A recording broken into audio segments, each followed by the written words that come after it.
Hey guys, it's Mike coming back with a little update video. I want to update my Barney Pelty and my Jewish PC. Um, just got some stuff back from SGC, a couple auction wins, and just wanted to show them off all at one time. Um, this is my Barney Pelty collection. I've done pretty good on it considering I've only been doing it for a little while now, but I just won this one. This is from a clean sweep. This is a W601, I believe, team composite. And if you want to look at this compared to other cards, you can tell that this is a rather large piece. I believe it's 12 by 13. The Sporting News did these from, I think, 1902 to 1911. I assume that means there's one for each team for that whole span, which would have been, what, 10 years. And this is from 1907. I got this out, like I said, a clean sweep auction. You'll see holes on the side. These were sold individually for individual teams, or you could buy it's like a little portfolio. Once a year, they would bind them all together into one publication and sell them as the whole for all the teams in one grouping. So the holes were there because they would put, I would assume, some sort of a yarn or string or something through there to hold the whole thing together. This is from 1907. There's Pelty at the top. And they did have another Hall of Famer on the team, Wallace, Bobby Wallace, I think. But these are really hard to find and really, really tough. These are very tough. I haven't seen, this is the first Browns one I've seen. So I was very fortunate to get that. And this is the photo I've had for a while now. I can't stop showing this off. It's so cool. It's a Paul Thompson original from circa 1908 to 1910 Type 1 photograph of Pelty playing for St. Louis. His photographs are very, very tough to find. And sorry for the glare from all the plastic. Let's see if I can turn it over here. And you can see the photo by Paul Thompson. He was one of the big photo makers, photographers back in the teens and such, before Conlon really came along, I guess, or maybe right when Conlon was getting started. But very cool. And this is the postcard that is the accompaniment of the W601. They did the postcards just in 1906, I believe. And they're Sporting Life Team Composite postcards. It's essentially the large version shrunk down to postcard size. Of course, there's Pelty. And there's actually a rare appearance of Branch Rickey as a catcher for the Browns in 1906, before, of course, his fame later on. So, very cool piece.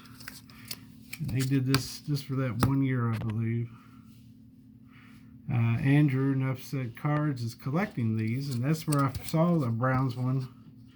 And I said, Pelty was on it, and I was like, wow, I have to get one of those. And I was lucky to get that at a recent auction not too long ago.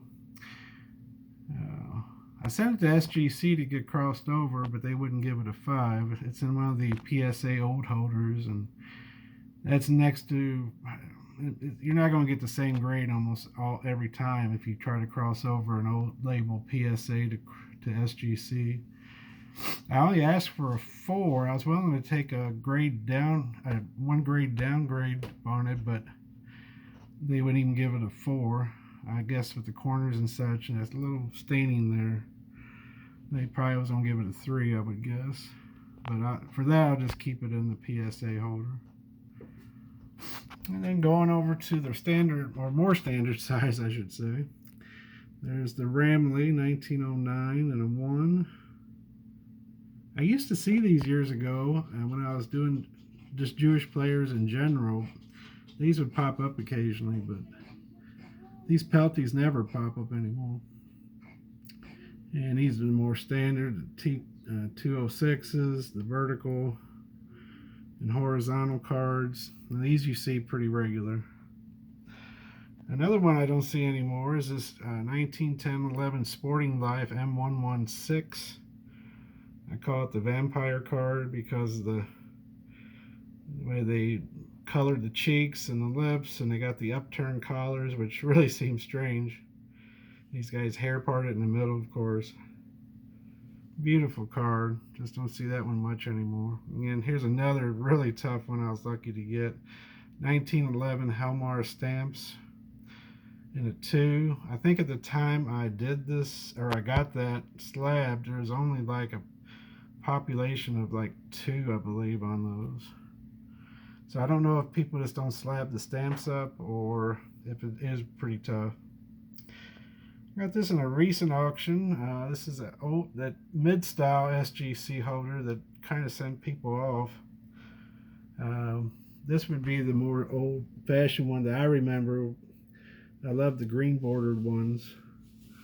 But for a short time in the late, I guess it was early 2010s, maybe 12, 13, they went to this white label with a green SGC, and a lot of collectors didn't like it. So they pulled that one pretty quick and went to a different a label more reminiscent of the older label than this white one, but it just didn't last long.